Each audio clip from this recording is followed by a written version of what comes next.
Alors, l'islam est étudié par les élèves en classe de 5e dans le cadre du premier chapitre en fait, d'histoire donc de la classe de 5e. Il s'agit d'un thème portant sur chrétienté et islam, deux mondes en contact, donc entre le 6e et le 13e siècle. Les élèves sont censés étudier justement à partir du cadre impérial dans lequel se constitue justement la religion musulmane, avant d'étudier justement ses fondements et donc les débuts de l'islam.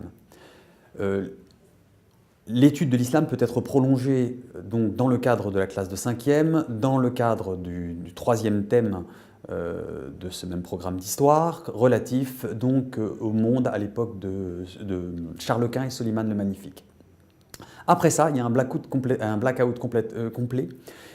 puisque théoriquement, on n'a plus à étudier l'islam, même si les professeurs sont en mesure justement de l'étudier dans le cadre donc des différentes thématiques qui sont proposées dans les programmes de 4e et de 3e.